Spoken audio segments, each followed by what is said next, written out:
ಮೈಸೂರು ನಗರಾಭಿವೃದ್ಧಿ ಪ್ರಾಧಿಕಾರದಲ್ಲಿ 60 ವರ್ಷದ ಬಳಿಕ ಈಗ ಭೂಮಿಯನ್ನು ಅಧಿಕಾರಿಗಳು ನೀಡಿದರು. ಒಟ್ಟು 98,206 ಚದರ ಅಡಿ ಭೂಮಿಯನ್ನು ಅಧಿಕಾರಿಗಳು ನೀಡಿದರು. ನಾಗರಾಜು ಡಿಎನ್ ಬಿನ್ ರಾಚಯ್ಯ ಅನ್ನೋರಿಗೆ ಈ ಭೂಮಿ ಪರಭಾರೆ ಮಾಡಲಾಯಿತು. ಸುಮಾರು 8.14 ಎಕರೆಯನ್ನ ಮೂಡ ವಶಕ್ಕೆ ಪಡಿಸಿಕೊಂಡಿತ್ತು. ಸೈಟ್ ನೀಡಿ ಆದ ಬಳಿಕ ಈಗ ಅರ್ಜಿ ಹಾಕಿಸಿಕೊಂಡಿದ್ದಾರೆ ಅಧಿಕಾರಿಗಳು. ಆರಂಭದಲ್ಲೇ ಇಷ್ಟು ದೊಡ್ಡ ಅಕ್ರಮ ಗೊತ್ತಾಗ್ತಾ ಇರೋದು. ಸರ್ಕಾರ ರಿಜೆಕ್ಟ್ ಮಾಡಿದಾಗ ಸೈಟ್ ಕೊಡ್ತೀವಿ ಅಂತ ಹೇಳಿ ಅದಕ್ಕೆ ಸಬೂಬು ಕೊಟ್ಟಿರೋದು. ತನಿಖೆ ನಡೆಸೋ ಆರಂಭದ ಹಂತದಲ್ಲೇ ಭಾರೀ ಅಕ್ರಮದ ವಾಸನೆ ಕಂಡು ಬರ್ತಾ ಇದೆ.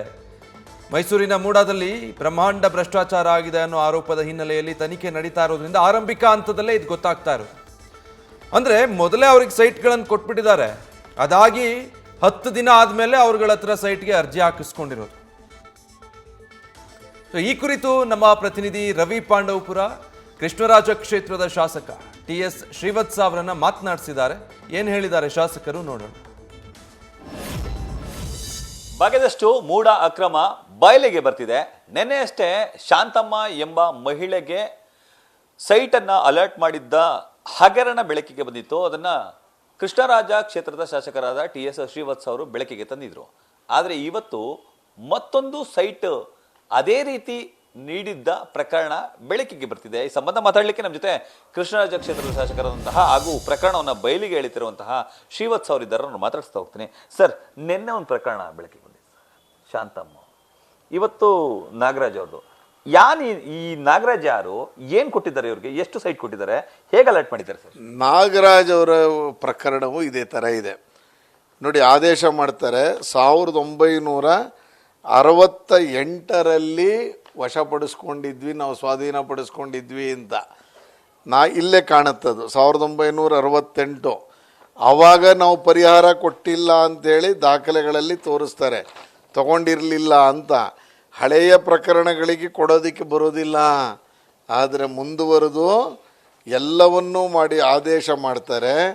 ಆದೇಶದಲ್ಲಿ ಹೇಳ್ತಾರೆ, ಇಲ್ಲಿ ಇವರಿಗೆ ನಾವು ಯಾವುದೂ ಕೊಟ್ಟಿಲ್ಲ, ಹಾಗಾಗಿ ಇವರಿಗೆ ನಾವು 98,600 ಚದುರ ಅಡಿ ಜಾಗವನ್ನು ಕೊಡಬೇಕು ಅಂತೇಳಿ ಮಾಡಿರುವಂಥದ್ದನ್ನು ಇಲ್ಲಿ ಮಾಡಿರೋದನ್ನು ನಾನು ತಮಗೆ ತೋರಿಸ್ತಾ ಇದ್ದೀನಿ.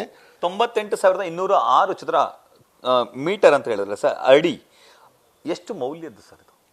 ಇವತ್ತು ಮೈಸೂರಿನಲ್ಲಿ ಯಾವುದೇ ಏರಿಯಾಗೆ ಹೋದರೂ 10,000 ರೂಪಾಯಿ ಇದೆ ಅನ್ನುವಂಥದ್ದು ಎಲ್ಲರ ಬಾಯಲ್ಲಿ ಬರ್ತಾ ಇದೆ.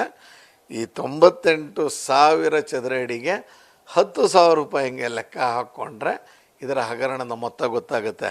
ಇದು ಆಗ ನಿನ್ನೆ ಹೇಳಿದಂಥ ಶಾಂತಮ್ಮ ಅವ್ರ ಪ್ರಕರಣದಲ್ಲಿ 81,000. ಇನ್ನೊಂದು ಕೇಸು ಬರ್ತಾ ಇದೆ, ನನ್ನ ಕಿವಿಗೆ ಬಿದ್ದಿದೆ, 55,000. ಈ ಮೂರೂ ಸೇರಿಸ್ಕೊಂಡ್ರೆ 2,60,000 ಸ್ಕ್ವೇರ್ ಫೀಟಿನ ಜಾಗದ ಪರಿಹಾರವನ್ನು ಕೊಡ್ತಾ ಇದ್ದಾರೆ. ನಾಗರಾಜು ಬಿನ್ ಲೇಟ್ ನಾಗಯ್ಯ ಇವ್ರು ಯಾರು ಸರ್?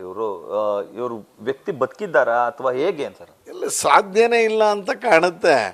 ಇದರಲ್ಲಿ ವ್ಯಕ್ತಿ ಇಂಪಾರ್ಟೆಂಟ್ ಅಲ್ಲ, ಆ ವ್ಯಕ್ತಿಯ ಹೆಸರಿನಲ್ಲಿ ಮಾಡಿರುವಂಥ ದುರ್ಬಳಕೆ ಅಂತ ನಾನು ಹೇಳಕ್ಕೆ ಹೊರಟಿರೋದು. ವ್ಯಕ್ತಿ ಅವತ್ತು ಸ್ವಾಧೀನ ತಗೊಂಡಿರ್ಬೋದು, ಇವತ್ತು ಅವ್ರ ಮಕ್ಕಳು ಅರ್ಜಿ ಹಾಕ್ಸಿರ್ಬೋದು, ಕೊಡಕ್ಕೆ ಬರಲ್ಲ ಅಂತ ಹೇಳುತ್ತಲ್ಲ, ಸರ್ಕಾರ ಕೊಡಬೇಡಿ ಅಂತ ಹೇಳುತ್ತಲ್ಲ. ಯಾಕೆ ಆ ಥರವಾಗಿ ಬೋರ್ಡಿಗೆ ತರದೆ ಕೊಡ್ತಾ ಇದ್ದೀರಾ? ನಿಮಗೆ ಯಾರು ಅಧಿಕಾರ ಕೊಟ್ಟಿದ್ದಾರೆ ಅಂತ ಪ್ರಶ್ನೆ ಮಾಡ್ತಿಲ್ಲ, ಆದ್ರೆ ಬೋರ್ಡಿಗೆ ತರಬೇಕಲ್ಲ. ಇಷ್ಟೆಲ್ಲ ಆದರೂ ಮೌನ ಯಾಕೆ ಸರ್? ಜನಪ್ರತಿನಿಧಿಗಳು, CM ಆದಿಯಾಗಿ ಹಲವರು ಆಶ್ಚರ್ಯ ಆಗ್ತಿದೆ. ಅದರಲ್ಲೂ ನಮ್ಮ ಜಿಲ್ಲಾ ಮಂತ್ರಿಗಳು HC ಮಹದೇವಪ್ಪನವರು, ಮುಖ್ಯಮಂತ್ರಿಗಳು ತಕ್ಷಣಕ್ಕೆ ರಿಯಾಕ್ಷನ್ ಕೊಡಬೇಕಾಗಿತ್ತು. ತಕ್ಷಣಕ್ಕೆ ಮೈಸೂರಿನಲ್ಲಿ ಸ್ವಚ್ಛ ಆಡಳಿತ ಕೊಡ್ತಾ ಇದ್ದೀವಿ ಅಂತ ತೋರಿಸ್ಬೇಕಾಗಿತ್ತು. ಇದಲ್ಲದೇ ಮೈಸೂರಿನ ಈಗಿನ ಜಿಲ್ಲಾಧಿಕಾರಿಯವರೂ ಇವರ ವಿರುದ್ಧ ಸರ್ಕಾರಕ್ಕೆ ಒಂದು ಬರೆದಿದ್ದಾರೆ ಅಂತ ಇದೆ. ಅದು ಏನಾದರೂ ವಿಧಾನಸಭೆಯಲ್ಲಿ ತೆಗೆಯುವಂಥ ಪ್ರಯತ್ನ ಮಾಡ್ತೀನಿ.